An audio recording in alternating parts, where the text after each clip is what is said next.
lights go out, the stories begin. Night stories. Your nightmares become real.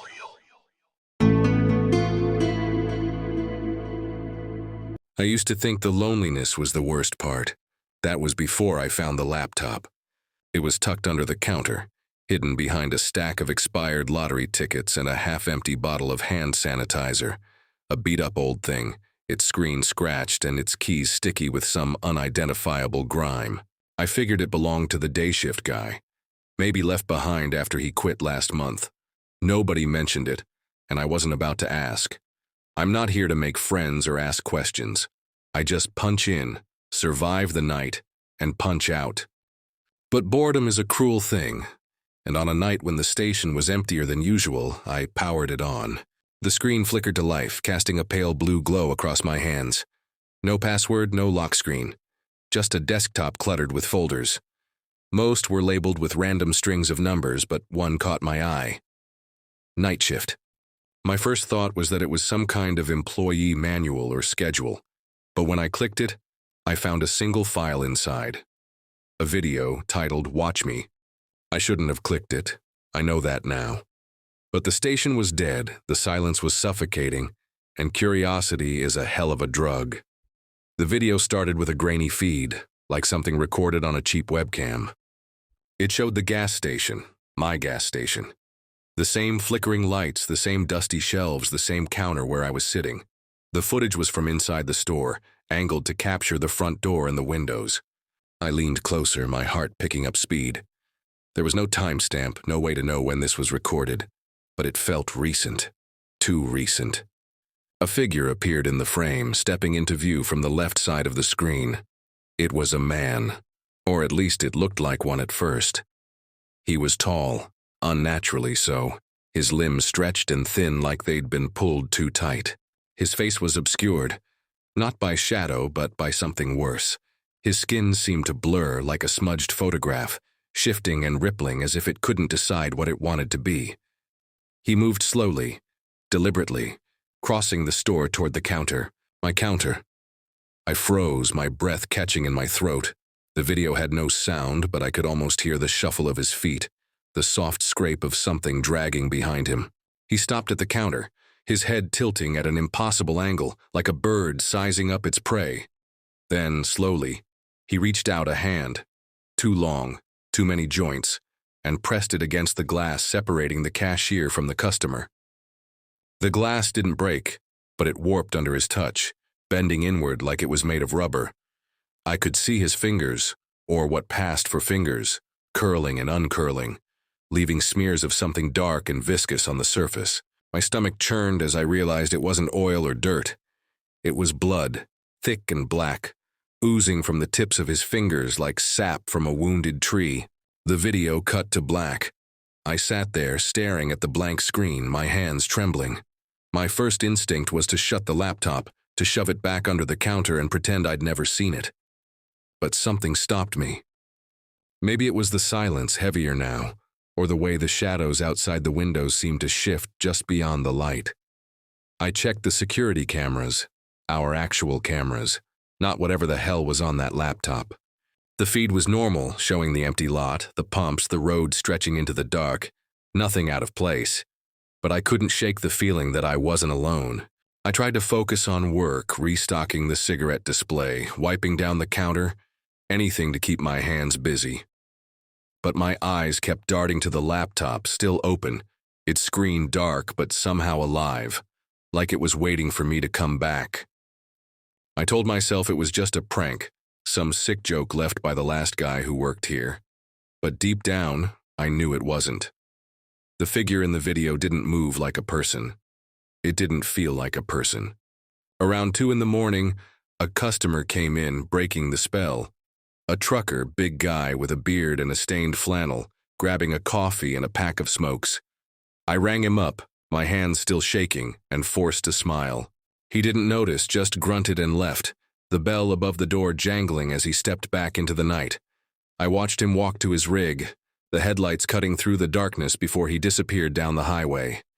For a moment I felt normal again. Just another night, just another shift. Then I heard it. A soft tap like a fingertip against glass. It came from the front of the store where the big windows looked out over the pumps. I froze, my heart slamming against my ribs. The cameras showed nothing, just the empty lot. The pumps standing like silent sentinels. But the sound came again, sharper this time, deliberate. Tap, tap, tap. I grabbed the flashlight from under the counter, its beam weak and flickering, and forced myself to walk toward the windows. The lot was empty, just like the cameras showed. But the glass, there was something wrong with it. A smear, faint but unmistakable, ran across the pane at eye level. It wasn't dirt or grease. It was too dark, too thick. I leaned closer, my breath fogging the glass, and realized it was the same black oily substance from the video. My stomach lurched and I stumbled back, the flashlight slipping from my hand and clattering to the floor. The beam spun wildly, casting shadows that seemed to twist and stretch across the walls. I don't know how long I stood there staring at the smear, my pulse roaring in my ears. The station felt smaller, the walls closing in, the air thick with something I couldn't name. I forced myself to pick up the flashlight and check the cameras again. Still nothing. No cars, no people, no thing lurking in the dark. But when I looked back at the window, the smear was gone. Not wiped away, not cleaned, just gone like it had never been there. I didn't touch the laptop again that night. I couldn't. I locked the front door, something we're not supposed to do, and stayed behind the counter, my eyes glued to the cameras.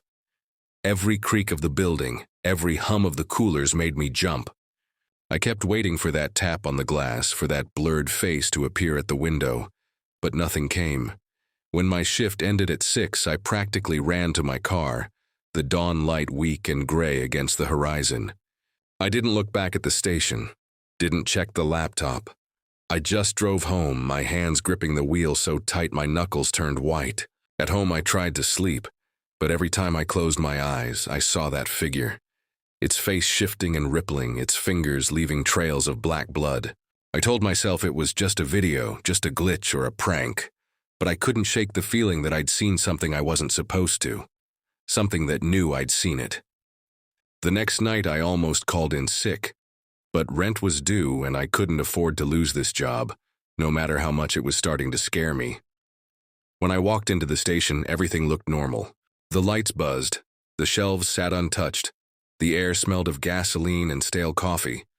But the laptop was still there, under the counter, its lid closed like a sleeping predator. I told myself I wouldn't touch it, wouldn't look at it. I'd just do my job and get through the night. But around 1 in the morning, the power flickered. The lights dimmed, the coolers groaned, and the cameras went dark for a split second. When they came back on, the feed was different. It wasn't the live feed anymore. It was the video from the laptop playing on every screen. The tall figure, the blurred face, the warped glass. Only this time, it wasn't just standing there. It was moving, faster now, its limbs jerking like a marionette with cut strings. And it wasn't alone. Another figure appeared, smaller, hunched, crawling across the floor like an insect. Its body was wrong too, its spine bent at unnatural angles, its arms too long, dragging behind it as it scuttled toward the counter. I could see its face, or what passed for one, a gaping hole where a mouth should be, filled with jagged, uneven teeth that glinted in the fluorescent light. It stopped at the counter, its head snapping up to stare directly into the camera. Directly at me. I backed away, my heart pounding so hard I thought it would burst. The cameras flickered again and the live feed returned, showing the empty store, the empty lot. But I could still hear it, that soft, deliberate tap against the glass. Tap, tap, tap. I grabbed the flashlight, my hands shaking so badly I could barely hold it, and shone it toward the windows. Nothing. No smear, no figure, no crawling thing. Just the dark, pressing in from all sides. I didn't sleep that day. I couldn't. I kept seeing those figures, their faces or lack of them burned into my mind. I kept hearing that tapping, like it was following me, echoing in the walls of my apartment. I knew I couldn't go back to the station, but I also knew I had to. Something was happening, something I didn't understand but couldn't ignore. The laptop was still there waiting for me, and I had a sickening feeling that the next video would be worse. Much worse. When I walked into the station for my next shift, the air felt different. Thicker, heavier, like the building itself was holding its breath. The laptop was exactly where I'd left it, its lid still closed. But there was something new on the counter, something that hadn't been there before. A single, oily smear, black and glistening, streaked across the glass like a fingerprint, and in the center of it, scratched into the surface, was a word. Watch. The word watch stared up at me from the counter, scratched into the glass with a precision that made my skin crawl. The black smear around it glistened under the fluorescent lights, pulsing faintly, as if it were alive. I stood frozen, the flashlight trembling in my hand, its beam catching the edges of the letters and making them gleam like wet bone. The gas station was silent, but it wasn't the usual emptiness of the night shift. This silence was heavy, deliberate, like the pause before a scream. I wanted to run, to leave the laptop and the station and never come back, but my feet wouldn't move. It was as if the air itself was holding me in place, forcing me to face what I'd started when I opened that damned video. I don't know how long I stood there staring at the word before I heard it again. Tap, tap, tap. It came from the back of the store this time, near the storage room where we kept the extra stock and the mop bucket. The sound was soft, almost polite, but it carried a weight that made my stomach twist. I forced myself to move, gripping the flashlight like a lifeline, and crept toward the source. The storage room door was slightly ajar, a sliver of darkness peeking through the gap. I hadn't left it open. I never left it open. I pushed the door with the tip of the flashlight, my breath shallow and ragged. The hinges creaked, and the smell hit me first. Something wet and metallic, like blood mixed with rust. The room was small, cluttered with boxes of candy bars and cases of soda. But the shadows seemed wrong, too deep, pooling in corners where the light should have reached. I swept the flashlight across the space, and my beam caught something on the floor. A puddle, dark and thick, spreading slowly from the far corner. It wasn't water. It was the same black oily substance from the video, from the smear on the window, from the counter. It moved, rippling slightly, as if something beneath it was stirring. I backed away, my heart hammering, and that's when I saw it. Scratched into the concrete floor, barely visible in the dim light, was another word. Me. My mouth went dry and I stumbled backward, nearly tripping over a box of ramen packets. The tapping came again, faster now, insistent, coming from inside the storage room. I slammed the door shut and jammed a crate against it, my hands shaking so badly I could barely grip the wood. The tapping stopped, but the silence that followed was worse. It wasn't empty anymore, it was watching. I stumbled back to the counter, my mind racing. The laptop sat there, its lid still closed, but it felt like it was waiting, daring me to open it again. I wanted to smash it, to throw it into the parking lot and run it over with my car. But something stopped me. Not fear, not exactly, but a pull, like a hook lodged deep in my chest. I had to know. I had to see what came next, even if it destroyed me. My fingers trembled as I opened the laptop. The screen flickered on and the same folder was already open. Night shift. But now there was a new file, another video, titled, See Me. My stomach churned, but I clicked it before I could talk myself out of it. The screen filled with the same grainy feed of the gas station, the same angle showing the counter and the front door. Only this time, it wasn't empty. The tall figure from the first video was back, standing just outside the glass door. Its blurred face pressed against the pane. Its head tilted slowly, unnaturally, as if it were studying something inside. Studying me. The smaller crawling thing was there too, scuttling across the floor, its jagged teeth glinting as it moved. But there was something new, something worse. A third figure, or at least part of one. It was hunched in the corner of the frame, its back to the camera, its body twitching like it was caught in a seizure. Its skin was gray and mottled, stretched tight over bones that didn't look human.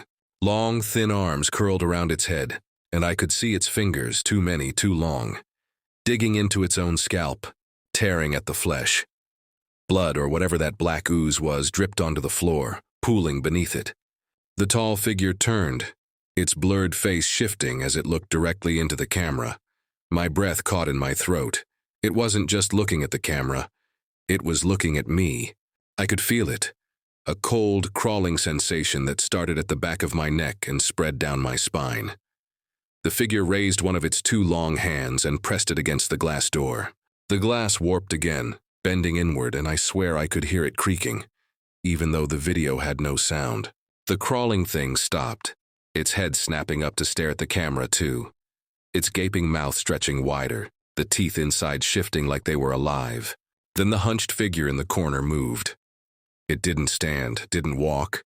It unfolded, its limbs cracking and popping as it rose to its full height. It was taller than the first figure, its body a twisted mockery of a human form, with too many joints and a spine that curved in ways it shouldn't.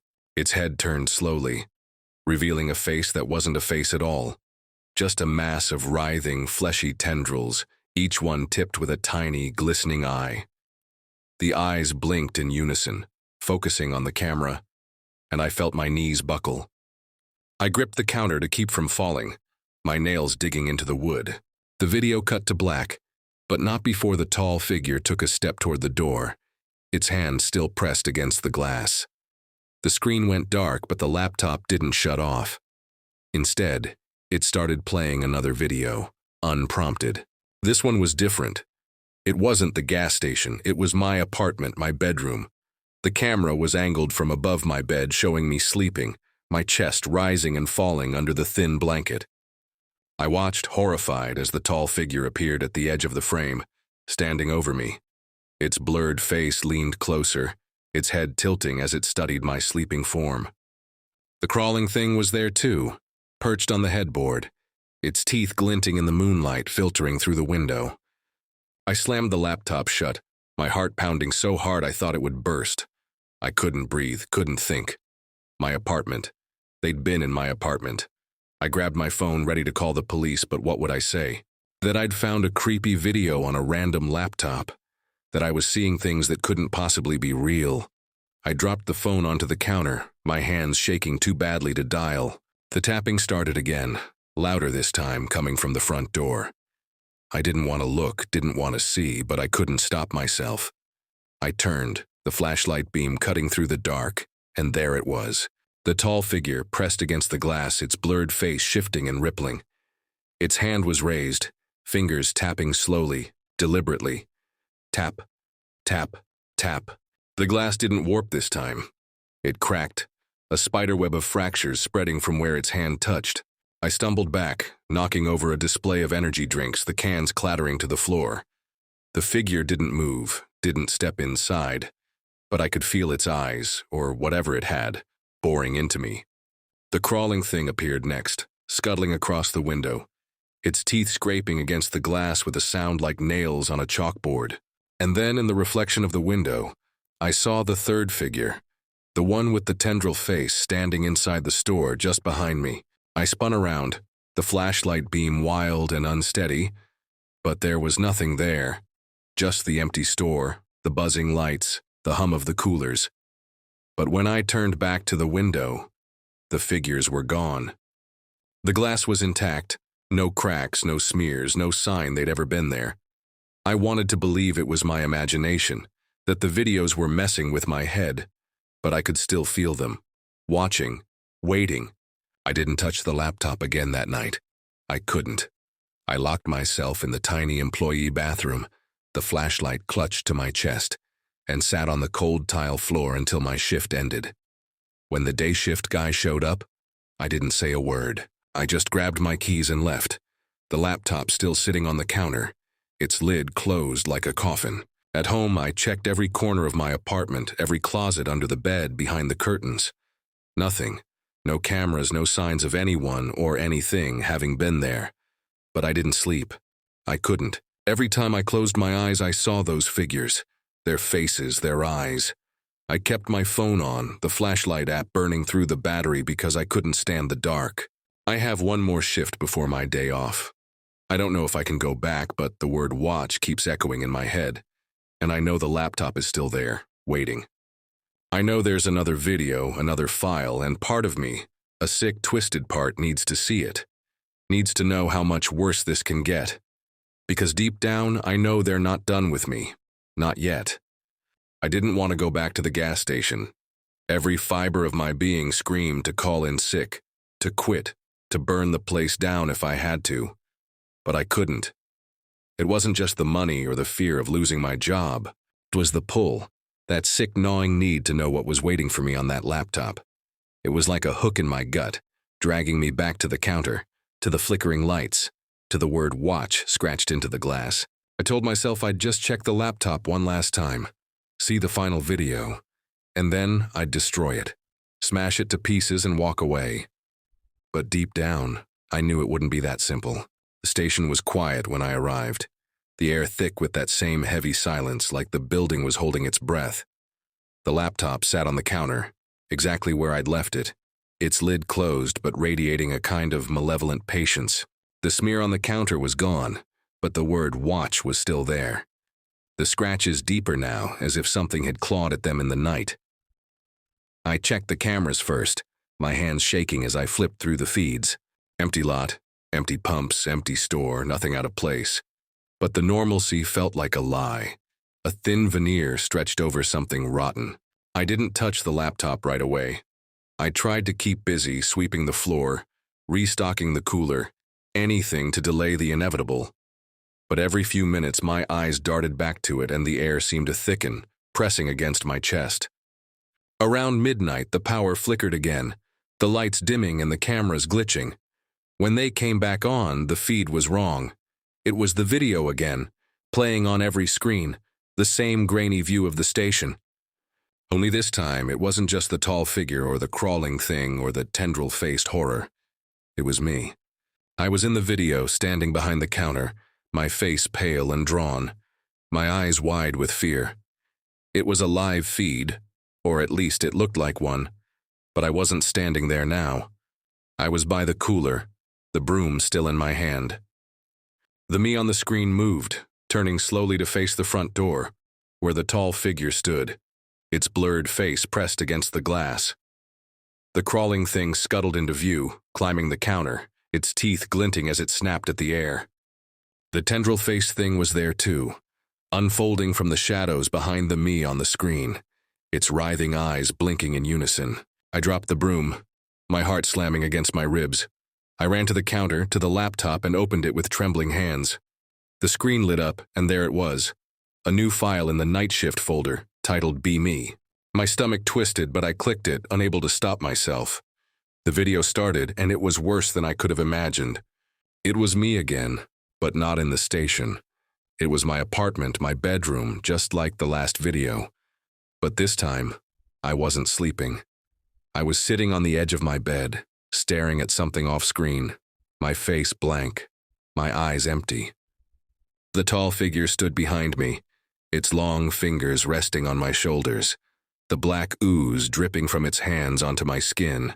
The crawling thing was at my feet, its jagged teeth grazing my ankles, leaving thin, bloody gashes that wept that same black substance. The tendril-faced thing was in the corner, its eyes writhing, watching, always watching. But the worst part wasn't the figures, it was me. The me in the video turned to the camera, and my face wasn't mine anymore. It was blurred, shifting, rippling like the tall figures, but I could still see my eyes, wide and glassy, filled with something that wasn't fear or pain, but acceptance. I opened my mouth and black ooze poured out, thick and viscous, pooling on the floor. My hands reached up, fingers elongating, joints multiplying, until they weren't my hands anymore. They were theirs. The video cut to the gas station, to the counter, to me, or whatever I was becoming, standing there staring directly into the camera. My face was still shifting, still blurring, but my mouth stretched into a smile that was too wide, too wrong. The tall figure stood beside me, its hand on my shoulder, guiding me. The crawling thing perched on the counter, its teeth chattering. The tendril-faced thing loomed behind, its eyes blinking in a slow, rhythmic pulse. And then, in unison, they all turned to the camera and spoke a single word, their voices a guttural, overlapping hiss. B. The screen went black and the laptop shut itself off. I stumbled back, my legs weak, my breath coming in short, panicked gasps. The station was silent, but I could feel them now, all around me. The air was thick with their presence, a weight that pressed against my skin, my lungs, my mind. I grabbed the flashlight and swung it wildly, expecting to see them. The tall figure, the crawling thing, the tendril-faced horror. But the store was empty, or so it seemed. Then I heard it. Not tapping this time, but a low, wet gurgle like something choking on its own blood. It came from the storage room. I didn't want to go back there, didn't want to see what was waiting, but my feet moved anyway, drawn by that same sick pull. The door was open again, the darkness inside deeper than before, swallowing the light from my flashlight. The smell hit me harder this time, thick and rancid like rotting meat left in the sun. I stepped inside, my beam shaking as it swept the room. The puddle of black ooze was larger now, spreading across the floor, creeping up the walls. It pulsed, rippling with a rhythm that matched my heartbeat. And in the center of it, half submerged, was a body. Not a figure, not one of them, but a human body or what was left of it. The skin was gray and peeling, the limbs twisted at unnatural angles. The face, God, the face was gone.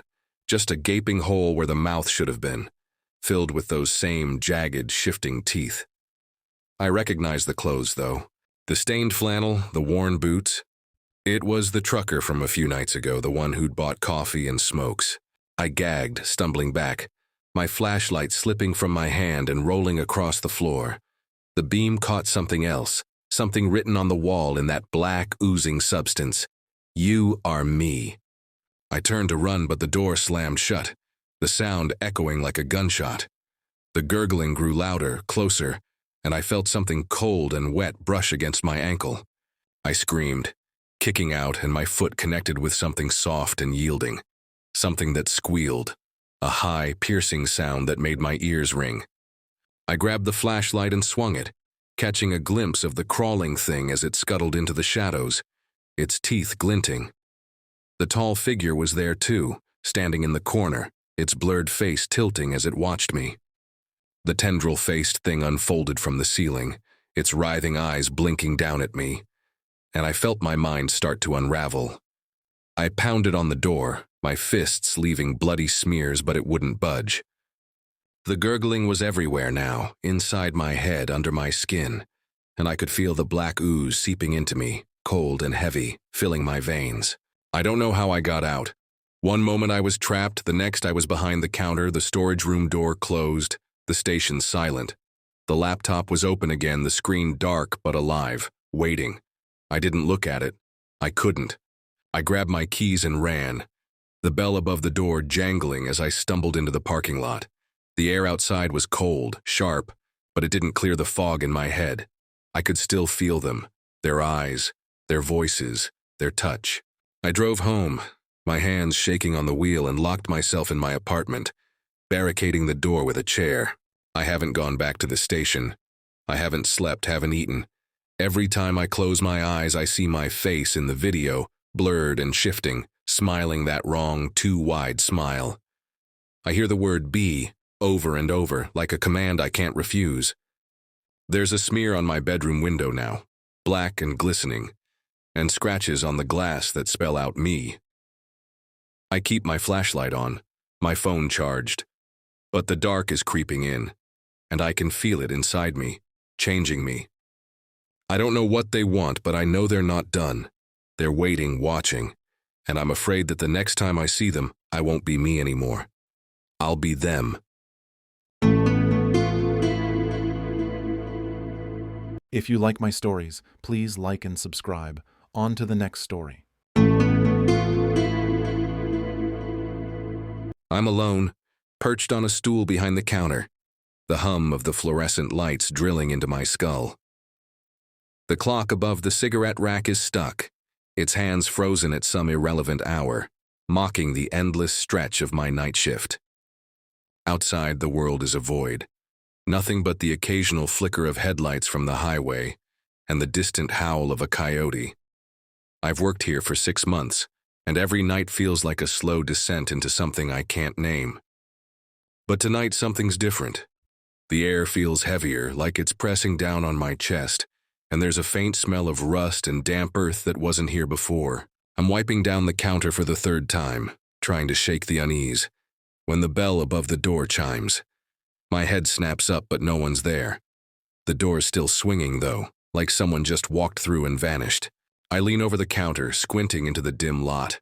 Nothing. Just the pumps standing like silent sentinels, their hoses dangling like limp limbs. I tell myself it's the wind, but the air is still, and the hairs on my arms are standing up. I grab the baseball bat from under the counter, kept there for drunks or tweakers, and step out from behind the register. The floor creaks under my boots, and the sound feels too loud, like it's announcing me to something waiting. Outside, the cold bites at my knuckles as I grip the bat. The lot is empty, but the shadows under the pumps seem to shift, stretching longer than they should. I walk toward the door, my breath fogging in front of me, and that's when I see it. A smear of something dark on the glass. It's thick, glistening, like motor oil but redder, with streaks running down like it was painted on with fingers. I freeze, my heart slamming against my ribs. It wasn't there 10 minutes ago when I took out the trash. I reach out, my hand trembling, and touch the smear. It's warm, tacky, and smells like copper. Blood. Not fresh, but not old either, like it's been sitting just long enough to congeal. I stumble back inside, locking the door behind me. My hands are shaking as I fumble for my phone, ready to call the cops, but the screen's black. Dead. I charged it at the start of my shift, and now it's just a brick. The landline's no better. When I pick it up, there's no dial tone, just a low, crackling hum, like someone's breathing on the other end. I slam it down, my pulse racing, and that's when I notice the security monitor in the corner. It's supposed to show the lot, the pumps, the back entrance. But the screen is flickering, showing static interspersed with flashes of something else. Something that looks like a face, distorted, with eyes too wide and a mouth stretched into a scream. I yank the plug from the wall and the monitor goes dark. My chest is tight and I'm sweating despite the cold. I tell myself it's a prank, some kid screwing with me, but deep down, I know it's not. I've heard stories about this place.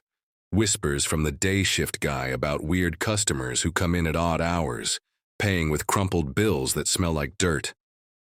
He said they always ask for the same thing, a map to the old service road behind the station, the one that leads to nowhere but a stretch of desert and abandoned mines.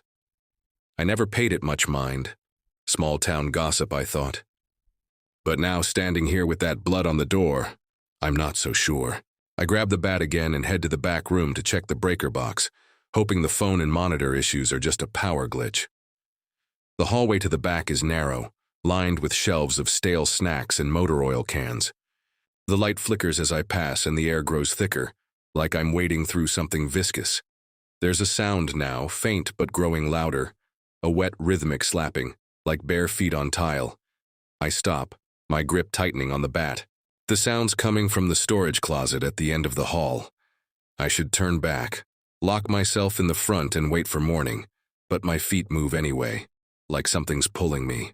The closet door is ajar, and the smell hits me first, rotten like meat left out too long, mixed with that same rusty tang from the door. I nudge the door open with the bat, and the light from the hallway spills in, illuminating a pile of something in the corner. At first I think it's trash bags, but then I see the texture, pale, slick, and moving slightly, like it's breathing. I step closer, my stomach churning, and realize it's skin. Human skin, peeled off in long, ragged strips, piled like discarded laundry. There's no blood, no bones, just skin, glistening under the light, and it's twitching, like it's trying to crawl toward me. I gag, stumbling back, and the door slams shut behind me. The light goes out, plunging me into darkness, and the slapping sound starts again, faster now, closer. I swing the bat blindly, hitting nothing but air, and something cold and wet brushes against my ankle. I scream, kicking out, and my foot connects with something soft that gives way with a sickening squelch. The light flickers back on and the closet's empty. No skin, no movement, just the bare concrete floor and shelves of cleaning supplies. But the smell lingers, and there's a wet smear on my shoe, dark and sticky. I bolt back to the front, my heart pounding so hard I can barely breathe. The blood on the door is gone now, like it was never there, but the glass is cracked, spider webbing out from the center. I don't know what's happening, but I know I can't stay here. I grab my keys, ready to lock up and drive away, but when I reach for the door, it won't budge. The lock's jammed, and the handle feels like it's burning my hand, cold and hot at the same time. I yank my hand back, and there's a mark on my palm, red, raw, like a brand, shaped like a jagged spiral. That's when I hear the hum again, not from the phone but from the air itself, low and vibrating in my bones. The lights flicker, and the security monitor turns on by itself, even though it's unplugged. The screen shows the lot, but it's not my lot. The pumps are rusted, covered in something that looks like moss but pulses like a heartbeat. The sky is wrong, too dark, with stars that blink in patterns that make my head hurt. And there, at the edge of the screen, is a figure. It's tall, too tall. Its limbs bent at angles that shouldn't be possible. Its face is a blur, but I can feel it looking at me, through the screen, through the walls, into me. I back away, tripping over a display of energy drinks, and the cans scatter across the floor, bursting open and spraying sticky liquid everywhere. The hum grows louder and words start to form in it, guttural, unintelligible, like a language carved from pain. I clamp my hands over my ears, but it's inside my head now, burrowing like a worm. The figure on the screen moves closer, its body jerking like a broken puppet, and I see its hands, long, bony, with fingers that end in sharp, glistening points, scratching at the air, and I swear I hear the sound, like nails on glass, coming from the door. I run to the back again, thinking I can escape through the emergency exit, but the hallway's different now. The walls are wet, dripping with something dark and viscous, and the shelves are gone, replaced by rows of monitors, all showing the same distorted face I saw before, screaming silently. The exit sign is flickering, but the door beneath it is boarded up, the wood rotting and covered in scratches that look like they were made by claws. I pound on it anyway, screaming for help, but my voice sounds muffled, like I'm underwater. The slapping sound is back, behind me now, and I turn to see the figure from the screen standing at the end of the hall. It's not on the monitors anymore. It's here, real, its body twitching as it takes a step toward me. Its face is still a blur, but its eyes are clear now, black and bottomless like holes punched through to nothing. It raises a hand and the air around it ripples, like heat rising off asphalt.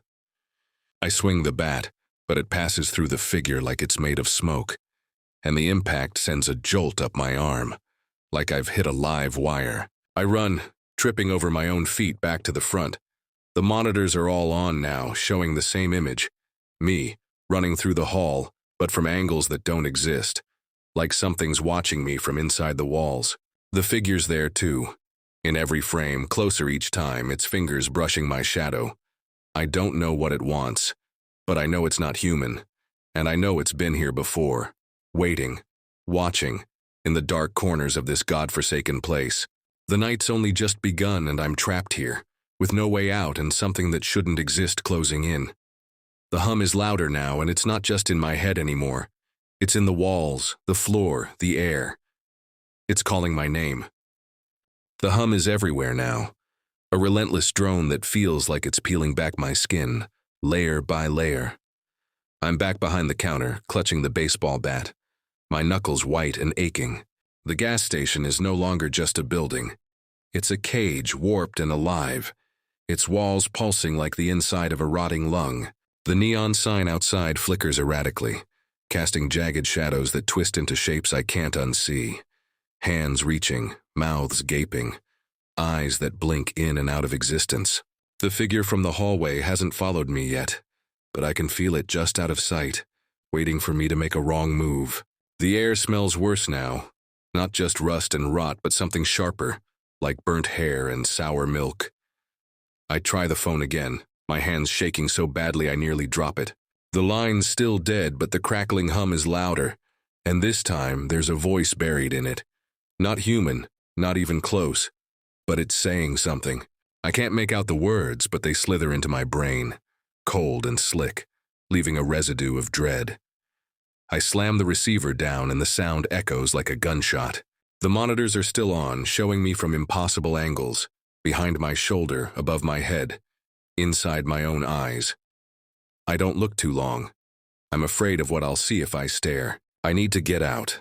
The front door's still jammed, the handle burning my palm again when I try it. The spiral mark on my skin throbbing like a second heartbeat. The emergency exit's no good either. Boarded up and wrong, like it leads somewhere I don't want to go. There's a window in the back room, though, small and grimy, but maybe I can break it and crawl through. I grab a flashlight from under the counter, its beam weak and flickering, and head back down the hallway. The walls are worse now, not just wet but moving, rippling like something's crawling beneath the paint. The monitors along the shelves are still showing me, but now they're distorted. My face stretched and melting, my eyes blacked out like the figures. The storage closet door is open again, and I don't want to look inside, but my flashlight beam swings there anyway. The pile of skin is back, but it's not just skin anymore. It's knitting itself together, strips weaving like threads in a loom, forming something vaguely human-shaped but wrong. Too many limbs, too many joints, a head that lolls at an angle no neck could support. It's not moving, not yet, but it's watching me. I know it is, even without eyes. I choke on a scream and back away, my flashlight shaking so badly the beam dances across the walls. That's when I hear it again, the wet, slapping sound, but it's not coming from the closet. It's behind me in the dark at the end of the hall. I spin around and there it is, the figure, closer now. Its body jerking like a marionette with half its strings cut. Its face is still a blur, but its mouth is clearer, a gaping hole that drips something black and viscous. It takes a step, and the floor groans under its weight, leaving wet, glistening footprints that smoke slightly like they're burning the tile. I swing the bat, but it's like hitting fog. My arms pass through and the air turns freezing, my breath crystallizing in front of me. I run for the back room, slamming the door behind me, but it's flimsy, the kind of cheap wood that splinters under a good kick. The window's there, above a stack of crates, covered in grime so thick it's like the glass is sweating. I climb up, my boots slipping on the crates, and smash the bat against the window. It cracks but doesn't break, the glass bending inward like it's fighting me. I hit it again, harder, and this time it shatters, but not outward. Toward me, shards flying like teeth slicing my arms and face. I don't feel the pain, not yet, just the warm trickle of blood down my cheek. I stick my head through the broken window expecting fresh air, but the smell outside is worse. Thick, like a slaughterhouse left to fester. The desert beyond is wrong too, the sand glowing faintly under a sky that's too black. Stars pulsing like infected wounds. There's no highway, no road, just an endless expanse of dunes that shift and writhe like they're alive. I'm about to crawl through anyway, cuts be damned when something grabs my ankle. It's cold, wet, and impossibly strong, yanking me back so hard I hit the crates and tumble to the floor. The flashlight rolls away, its beam catching the figure standing over me. Its face clearer now, not a face at all, but a mask of raw, glistening muscle. No skin, no eyes, just a mouth that stretches wider than it should. Whispering my name in that guttural hum, I kick free and scramble to my feet, the bat still in my hand. The figure doesn't move, just stands there, its head twitching like it's trying to see me through the holes where eyes should be. I swing again, and this time it connects, the bat sinking into its chest with a wet crunch like hitting a sack of raw meat. It doesn't flinch, but the impact sends a shockwave up my arm, and the bat flies from my hand, clattering across the room. The figure raises a hand, its fingers elongating, sharpening, and I see now they're not fingers but blades, thin and curved like surgical tools. It slashes and I duck, feeling the air hiss as the blades pass an inch from my throat. I dive for the door, wrenching it open, and run back to the front, my blood leaving a trail behind me. The monitors are screaming now, not just showing me but playing sounds. My own voice, begging, crying, saying things I've never said, like I'm already dead, and this is a recording of my end. The hum is deafening. The words clearer now, not my name anymore but something else, a command. Look, I don't want to, but my eyes are drawn to the monitors and I see it. Not just the figure, but dozens of them, all different, all wrong, crawling out of the desert, their bodies twisted and broken, their faces blurred but screaming, clawing at the edges of the screen like they're trying to break through. The front door's glass shatters inward and I scream, expecting them to pour in, but nothing comes. Just silence, sudden and suffocating. The hum gone, the monitors dark. I'm panting, my heart hammering, my arms stinging from the cuts. I think it's over, that I've won a moment's reprieve, but then I hear it. A new sound, not slapping but scratching, slow and deliberate, coming from under the counter. I don't want to look, but I have to. I lean over, my flashlight shaking, and see it. A hatch, one I've never noticed before, set into the floor, its edges caked with something dark and crusty. The scratching is louder now, and the hatch is moving, lifting slightly, like something's pushing from below. I back away, my mind screaming to run, but there's nowhere to go. The hatch creaks open and a hand emerges. Not human, not the figures, but something else, pale and bloated with too many fingers, each tipped with a nail that's black and curved like a talon. It's holding something, a piece of paper crumpled and stained, and it drops it onto the floor before retreating back into the dark. I don't want to touch it, but my hand moves anyway, picking it up, unfolding it. It's a map, hand-drawn, smeared with blood and something else, showing the service road behind the station, leading to a spot marked with that same jagged spiral burned into my palm. The scratching starts again, faster now, and the hatch is opening wider. I can hear breathing, wet and ragged, and the smell is overwhelming, like death itself is crawling out. I stumble back, tripping over the scattered energy drink cans, and the lights flicker out completely, leaving me in darkness except for the faint glow of the map in my hand. The monitors flicker back on, showing the desert again. But now it's closer, the figures almost at the station, their mouths moving in unison, chanting something I can't understand but feel in my bones. I know I can't stay here. The map is my only clue, but it's also a trap. I can feel it like a hook in my gut pulling me toward that service road, toward whatever's waiting in the desert. The scratching is louder, the hatch almost fully open, and I hear footsteps now, not just one set but many, coming from every direction. Behind the walls, under the floor, outside the shattered door. I grab the bat, my only weapon, and run for the back toward the window, toward the desert, toward whatever's calling me. I don't know if I'm escaping or walking into its jaws, but I can't stop now. The night's not over, and it's not done with me yet. The desert air hits me like a slap as I crawl through the broken window, glass shards snagging my clothes and slicing deeper into my already bloodied arms. The pain is sharp but distant, drowned out by the pounding in my chest and the map crumpled in my fist. The gas station looms behind me, its neon sign sputtering, casting long, twitching shadows across the sand. The desert is wrong. Too still, too alive. The dunes shifting like they're breathing, their surfaces rippling with faint phosphorescent light. The sky above is a void, the stars pulsing in patterns that make my eyes ache, like they're spelling out something I'm not meant to read.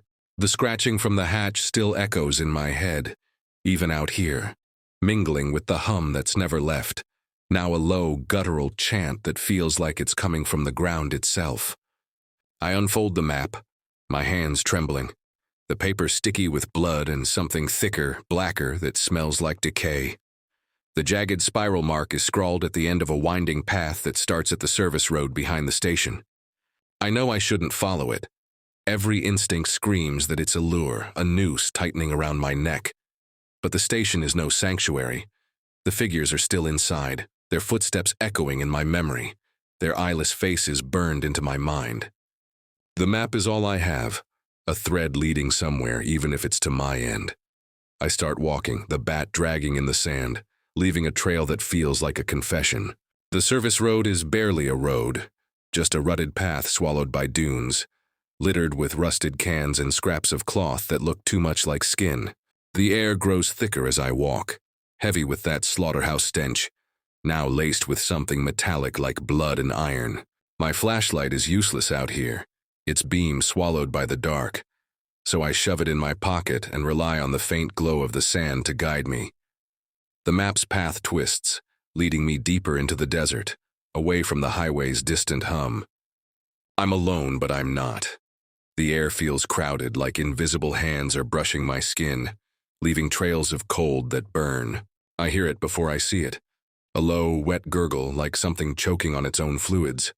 I freeze, the bat raised, my breath shallow. The sound is coming from a dip in the dunes ahead, where the sand glows brighter, almost blue, pulsing in time with the chant in my head. I creep forward, my boots sinking into the sand, and peer over the edge. Below, in a shallow crater, is a pool. Not water, but something thick and black bubbling like tar. Shapes move in it, pale and bloated, rising and sinking, their limbs twisting in ways that defy bone and muscle. Faces, or what might have been faces, break the surface, mouths gaping, eyes hollow, staring at nothing. They're not drowning, they're swimming, writhing like they belong there. I want to run, but my legs won't move. The map's spiral is glowing now, faintly, matching the pulse of the pool. The chant grows louder, words forming in my mind. Come, see, join. The sand shifts under my feet, pulling me closer to the crater's edge, and I dig my heels in, clutching the bat like it can save me. That's when I see it. A figure, not the one from the station, but something worse, rising from the pool. It's tall, its body a patchwork of flesh and bone, stitched together with glistening threads that pulse like veins. Its head is a mass of raw meat, no face, just a mouth that stretches across its skull, dripping black ooze. It doesn't walk, it glides, the sand parting around it like water. I swing the bat, but it's useless. The figure doesn't dodge, it doesn't need to. The bat sinks into its chest, and the impact is like hitting jelly. My arms sink in, and I'm pulled forward, the bat wrenched from my hands. The figure's mouth opens wider, and I see teeth, not in rows, but scattered, jagged like broken glass. It speaks, not with sound, but with the hum, the words burning into my brain. You were called. I scream, kicking free, and stumble back, falling into the sand. The figure doesn't chase me. It just watches, its head tilting at an impossible angle, as the pool behind it churns faster. More shapes rising, reaching. I scramble to my feet, the map falling from my hand, but I don't need it anymore. The spiral is everywhere now, burned into the sand, the sky, my vision. I run, my lungs burning, the desert shifting around me, dunes rising and falling like waves. The station is gone when I look back, swallowed by the dark, and the path is gone too. Just endless sand and that pulsing glow. The figures are everywhere now, not just the one from the pool, but dozens, hundreds. Their bodies broken and wrong, crawling from the dunes, the sky, the ground. They don't move fast, but they're always there. Just at the edge of my sight, their mouths whispering my name. I trip over something hard, sprawling face first into the sand. It's a signpost, half buried, its letters faded but readable. Mine entrance, keep out. Beyond it, a black hole yawns in the side of a dune, its edges jagged like a wound. The hum is coming from there, louder, pulling me like a current. I know this is where the map was leading, where the spiral ends. I don't want to go in, but the figures are closer now, their hands brushing my back, their breath cold and wet on my neck. I crawl toward the entrance, my hands sinking into the sand, and plunge into the dark. Inside, the air is thick, suffocating. The walls slick with something that drips and pools at my feet. The tunnel slopes downward, twisting, the hum so loud it's shaking my bones. My flashlight flickers on, its beam catching glimpses of the walls covered in scratches, not random but deliberate, forming spirals, words, faces. They're moving, the scratches shifting like they're being carved in real time. And I hear the slapping sound again, the wet footsteps, echoing from deeper in the mine. I want to turn back, but the entrance is gone, sealed by sand or something worse, and the only way is forward.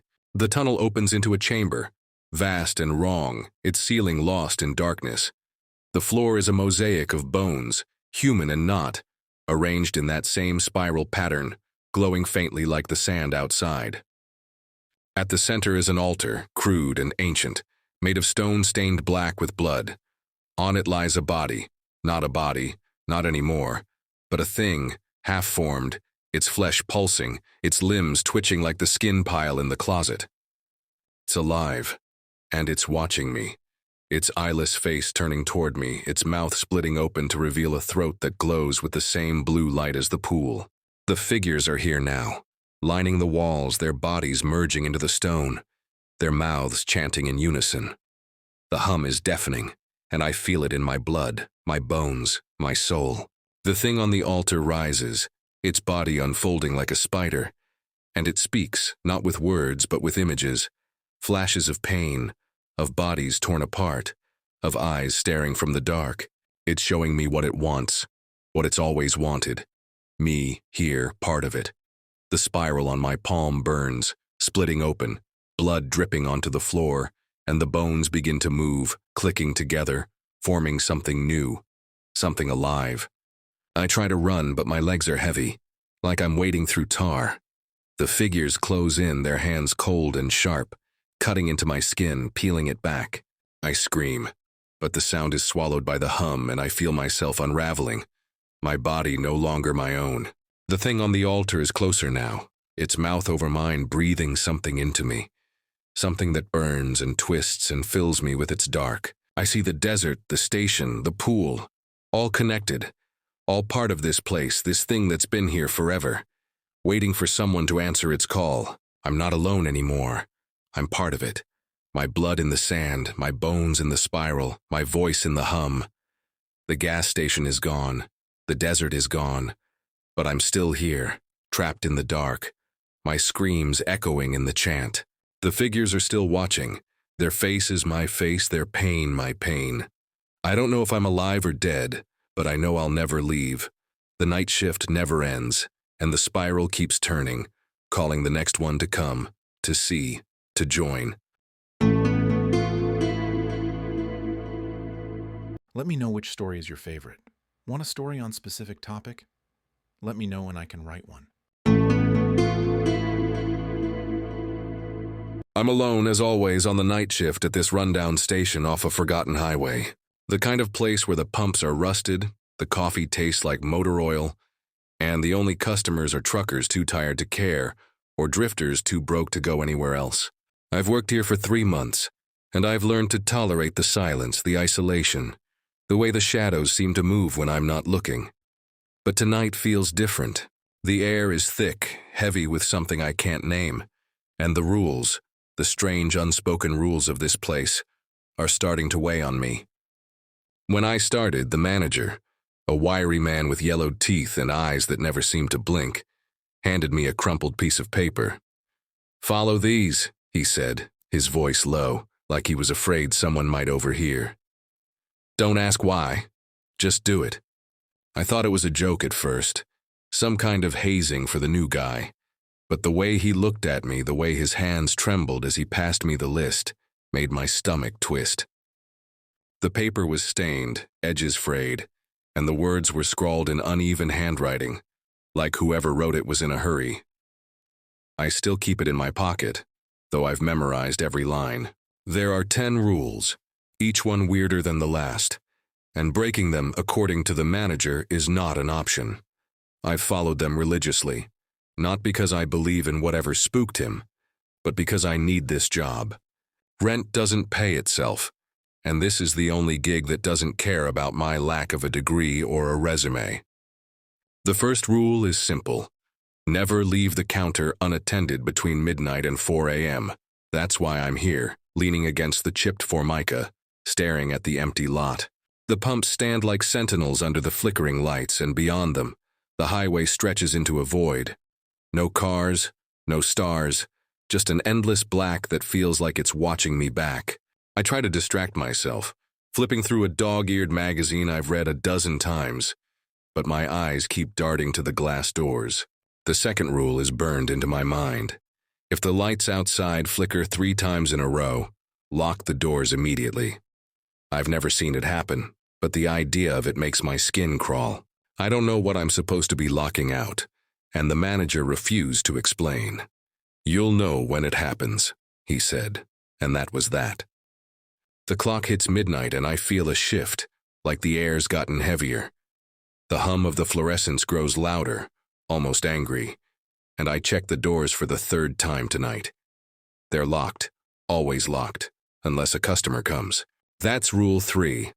Only unlock the doors for customers who make eye contact. It's a bizarre instruction, but I've followed it. Most people look at me when they walk in, bleary-eyed and mumbling about coffee or cigarettes. The ones who don't, well, I've only had one. A guy in a hoodie who kept his head down, staring at the floor like it held the secrets of the universe. I didn't unlock the door, and he stood there for a good 10 minutes motionless before walking back into the night. I don't know why it unnerved me so much, but my hands shook for the rest of the shift. Tonight, though, it's quiet. Too quiet. The kind of quiet that makes you hyper-aware of every sound. The drip of the leaky faucet in the back room, the faint buzz of the fridge, the creak of the building settling. I pull the list from my pocket, smoothing it out on the counter. Rule 4. If you hear scratching at the back door, do not open it, no matter what. The back door leads to a storage room, a cramped space filled with boxes of stale chips and cleaning supplies. There's nothing back there worth scratching for, but sometimes, late at night, I hear it. A faint, deliberate scrape like nails dragging across metal. I've never checked.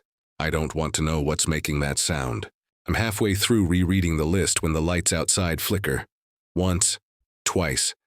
My heart lurches and I hold my breath, waiting. The 3rd flicker comes, sharp and deliberate, and I'm moving before I can think, my hands fumbling with the keys. The lock snaps shut with a loud click, and I back away from the doors, my pulse hammering in my ears. I scan the lot, but it's empty. No cars, no people, just the pumps and the darkness beyond. I tell myself it's just a power surge, a glitch in the old wiring, but my hands are clammy and the list in my pocket feels like it's burning a hole through my jeans. That's when I hear it. A low guttural sound like a growl coming from the back room. Rule 5. If you hear a noise from the storage room, turn on the radio and increase the volume until it stops.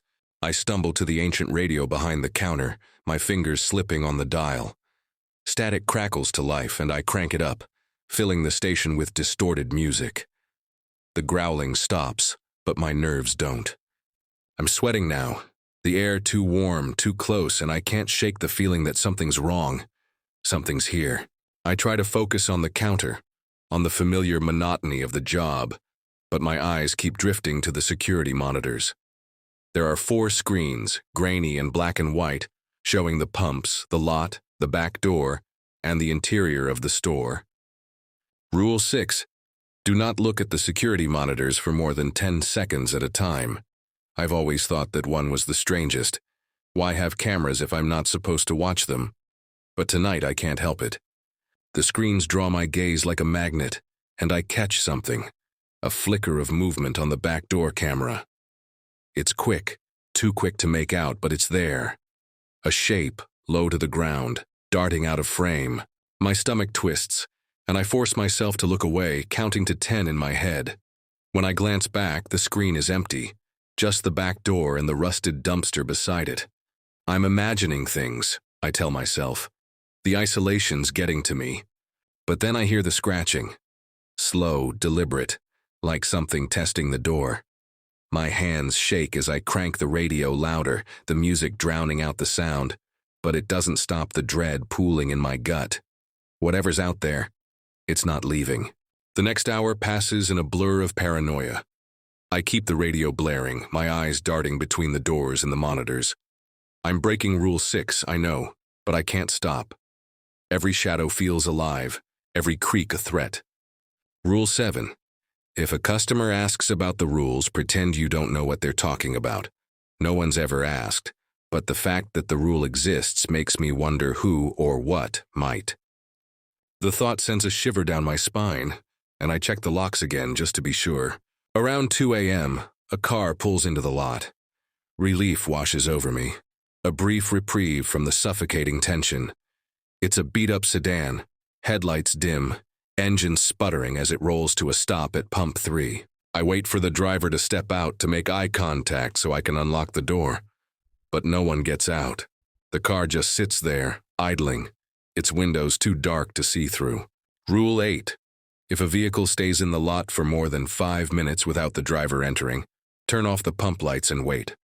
I don't know why, but the rule feels ominous now, like a warning I didn't understand until this moment. I count the minutes, my eyes glued to the car. At 4 minutes, I reach for the switch, my hand hovering over it. The car's engine cuts off abruptly and the driver's door opens. A figure steps out, tall and thin, wearing a long coat that seems to absorb the light. Their head is down, face hidden, and they move toward the door with a slow, deliberate gait. My heart races as I wait for them to look up, to make eye contact.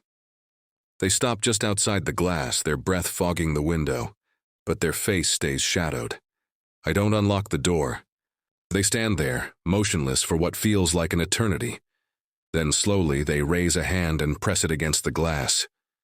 Their fingers are long, too long, the skin pale and mottled, like something left underwater too long. My breath catches and I stumble back, knocking over a display of candy bars. The hand lingers, then slides down, leaving a smear of something dark and viscous on the glass. I don't know what it is, oil maybe or blood, but it glistens under the fluorescent light, thick and wrong. The figure turns and walks back to the car, their movements jerky, unnatural, like a puppet with half its strings cut. The sedan pulls out of the lot, disappearing into the night, and I'm left staring at the smear on the glass. Rule 9. Do not clean any marks left on the doors or windows until sunrise. I don't know why, but I'm not about to break it now. My hands are shaking too badly to hold a rag anyway. The rest of the night is a haze of fear. The scratching comes and goes, louder each time, and the radio can barely drown it out. The lights flicker again, twice, and I pray they don't hit a third. I don't look at the monitors anymore, too afraid of what I might see. Rule 10, the last one, haunts me. If you see a shadow that doesn't match your own, do not turn around. I've never seen it, but now, with every flicker of light, I'm hyper-aware of the shadows around me. They stretch and twist across the floor, and I swear they move when I'm not looking. By 4 a.m., I'm a wreck, my nerves frayed to the point of breaking. The scratching has stopped, but the silence is worse. It's like the station is holding its breath, waiting for something to happen. I don't know what's out there, what these rules are meant to protect me from, but I'm starting to think they're not enough. The list feels like a flimsy shield against whatever's lurking in the dark, and I'm not sure I can make it to sunrise. The fluorescent lights buzz like a swarm of angry insects, their hum drilling into my skull as I huddle behind the counter. It's 4:15 a.m., and the gas station feels like a tomb, the air thick with a sour metallic tang I can't place.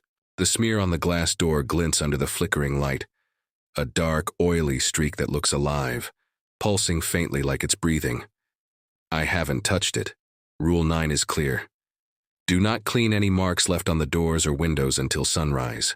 I don't know why, but the thought of going near it makes my skin crawl like it might reach out and grab me. My hands are still shaking from the figure in the coat, the way their two long fingers dragged across the glass, leaving that grotesque trail. I keep telling myself it was just a creep, some drifter high on something. But the way they moved, jerky, wrong, like their bones didn't fit right, keeps replaying in my mind. The radio's still blaring, some garbled pop song warped by static, but it's not enough to drown out the sounds now. The scratching at the back door has stopped, but it's been replaced by something worse. A faint rhythmic tapping, like someone's knocking softly, insistently, from the storage room. Rule 5 doesn't cover this. If you hear a noise from the storage room, turn on the radio and increase the volume until it stops. The radio's as loud as it'll go, but the tapping persists, steady as a heartbeat. I clutch the crumpled list in my pocket, my fingers tracing the words like they'll somehow protect me. Rule 10 looms in my head. If you see a shadow that doesn't match your own, do not turn around. I've been avoiding the corners of the room, keeping my eyes fixed on the counter, but the shadows are everywhere, stretching long and jagged across the floor, shifting when I blink. I try to focus on something normal, something grounding. I count the cigarette packs on the shelf behind me. Marlboro, Camel, Winston, 27 in total. I rearrange the candy bars I knocked over earlier, lining them up in neat rows. But my eyes keep darting to the security monitors, even though I know I shouldn't. Rule 6. Do not look at the security monitors for more than 10 seconds at a time. I've already broken it too many times tonight, and each glance feels like tempting fate. The screens are grainy, flickering with static, but the backdoor camera catches my eye again. There's something there just at the edge of the frame, a shape low and hunched moving too smoothly, like it's gliding. I tear my gaze away, my heart pounding so hard it hurts, and count to 10. When I look back, the screen is empty, but the tapping from the storage room gets louder, sharper, like whatever's there knows I saw it. I'm losing it. I know I am. 3 months of night shifts, 3 months of these bizarre rules, and now this. I want to call someone, anyone, but my phone's been dead since I got here. Rule 4, do not use personal electronics between midnight and 4 a.m. It's past 4 now, but when I try to turn it on, the screen stays black, like it's been drained. The station's phone is an option, but who would I call? The manager? He'd just tell me to follow the rules and hang up. The police? What would I say? There's a creepy guy leaving slime on my window and something's tapping in the storage room. They'd think I'm drunk or worse. The tapping stops abruptly, and the silence is suffocating. I hold my breath, waiting for it to start again. But instead, I hear something new. A low, wet gurgle, like someone trying to speak through a mouthful of liquid. It's coming from the storage room, just beyond the flimsy wooden door behind the counter. My stomach churns, and I grip the edge of the counter so hard my knuckles turn white. Rule 4 again. If you hear scratching at the back door, do not open it. No matter what. It doesn't say anything about gurgling, but I'm not stupid enough to check. I crank the radio again, but it's no use. The gurgling grows louder, more insistent, and now there's a faint thudding like something heavy dragging itself across the floor. I can't stay here.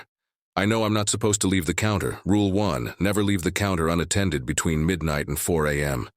But it's past 4, and I'm not sure the rules even matter anymore. I grab a flashlight from under the counter, its beam weak and flickering, and edge toward the storage room door. I don't know why. Maybe I need to prove to myself that it's nothing, just rats or a busted pipe. But deep down, I know it's not. The air feels wrong, like it's pressing against me, and the smell, God, the smell is stronger now. A mix of rot and copper, like spoiled meat left in the sun. The door is old, paint peeling, and the handle is cold under my palm. I hesitate, my heart hammering so loud I can barely hear the radio. The gurgling stops, and for a moment, there's nothing but silence. Then, a single sharp thud against the door, so hard it rattles in its frame. I stumble back, dropping the flashlight, and it rolls across the floor, the beam spinning wildly, casting shadows that twist and writhe like living things. I freeze, Rule 10 screaming in my head because one of those shadows isn't mine. It's too tall, too thin, with limbs that bend at impossible angles, stretching across the wall like a spider's legs. I don't turn around. I can't. My breath comes in shallow gasps and I stare at the floor, praying it'll disappear. It doesn't. The shadow moves, sliding across the wall, and I hear the gurgling again, closer now, like it's right behind the door. My legs feel like jelly, but I force myself to pick up the flashlight and back away, keeping my eyes on the counter. The shadow lingers, then fades, and the gurgling stops. I don't know how long I stand there, frozen. But eventually, I hear the faint hum of a car engine outside. Relief floods me, a lifeline in the nightmare. I glance at the monitors, breaking Rule 6 again, and see a pickup truck at Pump 2. The driver steps out, a middle-aged guy in a flannel shirt, rubbing his eyes. He looks normal, human, and when he glances at the door, he makes eye contact. I fumble with the keys, unlocking the door with shaking hands. "Hey," he says as he steps inside, his voice rough from sleep. "You okay, kid? Look like you've seen a ghost." I force a laugh, but it comes out wrong, high and brittle. He doesn't seem to notice, just grabs a coffee and a pack of smokes, tossing a crumpled 20 on the counter. I want to tell him about the figure, the smear, the tapping, the shadow. But Rule 7 stops me. If a customer asks about the rules, pretend you don't know what they're talking about. He doesn't ask, but the words are on the tip of my tongue anyway. I ring him up, my hand still trembling, and he leaves without another word. The bell above the door jingling as he goes. The moment he's gone, the station feels smaller, the walls closing in. The radio cuts out abruptly, plunging the room into silence, and the tapping starts again, faster now, more urgent. I don't know what to do. The rules don't cover this, and I'm starting to think they're not meant to keep me safe. They're meant to keep me here, trapped, like bait. I check the clock. 5 a.m. 1 hour until sunrise, when the rules say I can clean the smear, when maybe whatever's out there will leave. But the tapping is relentless now, and the gurgling is back, louder, wetter, like something's choking on its own blood. I grab the flashlight again, my only weapon, and shine it at the storage room door. The beam shakes in my hand, and I notice something new. A dark, viscous liquid seeping from under the door, pooling on the floor.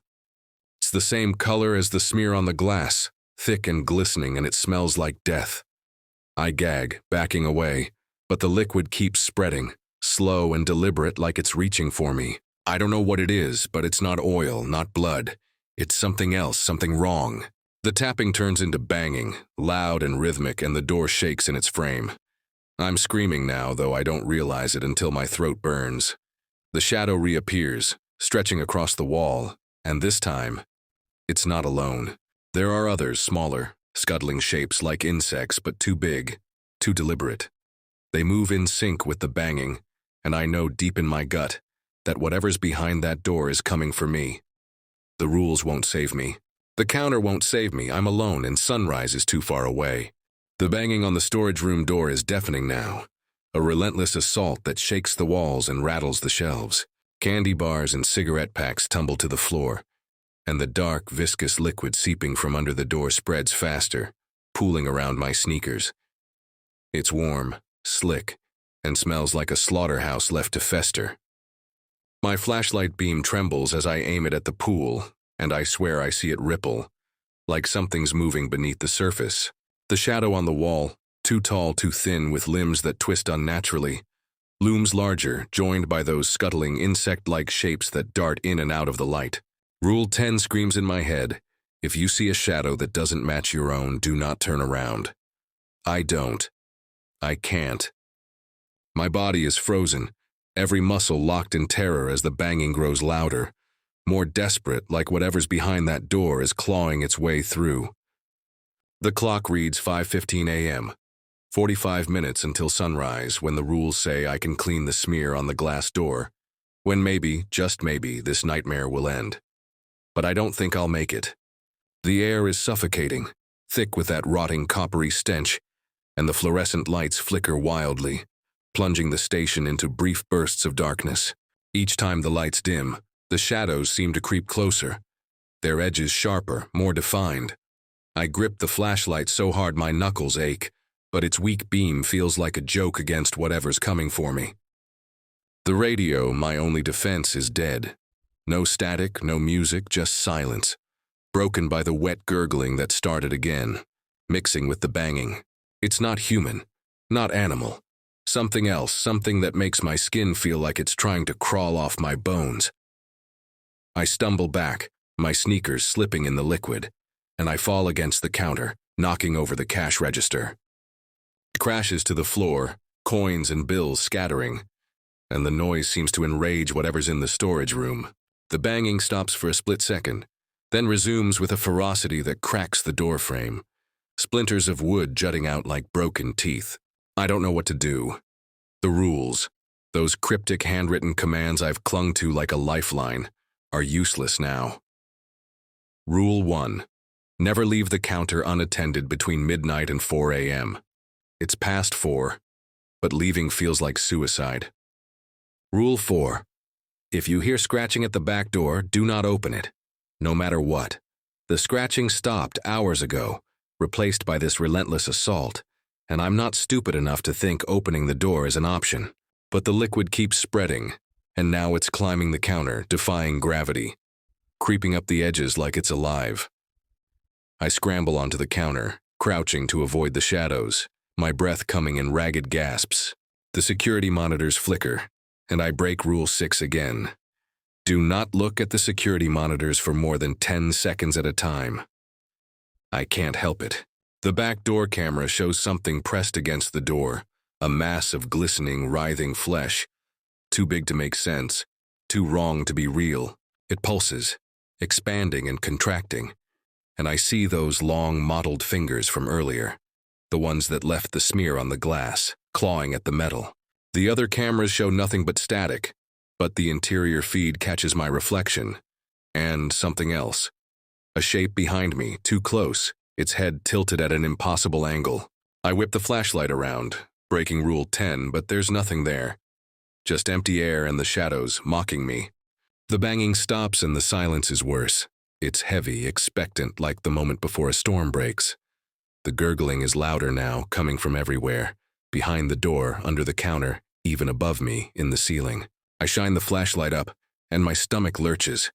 The tiles are stained, dark patches spreading like mold, but they're moving, crawling, forming shapes that look like faces, mouths open in silent screams. I scream too, my voice raw, and the flashlight slips from my hand, clattering to the counter. The beam spins, illuminating the room in frantic bursts, and that's when I see it. The storage room door is open. It's just a crack, barely an inch, but it's enough to let the darkness spill out. Not darkness like the absence of light, but something tangible, thick, like smoke made of tar. It pours into the room, curling around the edges of the counter, and the smell hits me so hard I gag, bile burning my throat. The gurgling is deafening now, a chorus of wet, choking sounds, and I hear something else. Whispering, low and guttural. Words I can't understand but feel in my bones. I want to run, to bolt for the glass doors and take my chances in the lot, but Rule 3 stops me. Only unlock the doors for customers who make eye contact. There's no one out there, and even if there was, I'm not sure I'd trust them. I grab the list from my pocket, my hands shaking so badly I nearly drop it. Rule 9, do not clean any marks left on the doors or windows until sunrise. The smear on the glass door is still there, pulsing, growing, like it's feeding on the darkness. I don't know what it is, but it's connected to whatever's in the storage room. Whatever's been tapping and gurgling and banging all night. Rule 7. If a customer asks about the rules, pretend you don't know what they're talking about. No one's asked, but I'm starting to think the rules aren't for me. They're for it. To keep me here, to keep me compliant, to keep me from fighting back. The whispering grows louder, and now I can make out words, fragmented and wrong. Look. See. Ours. I clamp my hands over my ears, but it's inside my head now, crawling through my thoughts. The liquid on the counter is inches from my feet, and I see things moving in it. Small, writhing shapes like worms with too many legs, their bodies glinting with an unnatural sheen. I kick at them, but they scatter, only to reform, crawling up the counter again. The shadows on the wall are moving faster now, circling me, and I realize I'm trapped. The storage room door creaks wider, and I hear a wet slithering sound, like something dragging itself across the floor. I don't think. I grab the flashlight and a box cutter from under the counter, the only weapon I have. The blade is dull, but it's better than nothing. I jump off the counter, landing in the liquid, and it burns. Not hot, but cold, like acid eating through my skin. I scream again, stumbling toward the glass doors, but the smear is spreading, covering the glass, turning it opaque. I can't see the lot anymore, just a wall of glistening black. The whispering is a roar now, and the shadows are everywhere, closing in. I turn back to the storage room door, because there's nowhere else to go. The crack is wider now, and I see something moving inside. A mass of flesh and bone. Too many limbs, too many eyes. All wrong, all watching me. It's the thing from the monitors. The thing that left the smear, the thing the rules were meant to keep at bay. But the rules are broken, and it's here, and it's hungry. I raise the box cutter, my hand shaking, and take a step forward because running isn't an option anymore. The whispering laughs, a sound like glass shattering in my skull, and the thing lurches toward me, its limbs snapping and twisting. The clock ticks to 5:45 a.m. Sunrise is close, but not close enough. The lights flicker one last time, plunging the station into darkness, and the last thing I see is the thing's eyes, glowing, endless, pulling me in. The box cutter falls from my hand and the whispering swallows me whole. Thank you for listening. Hope I didn't scare you too much. If you like my stories, please consider giving me a like and subscribe. See you next time.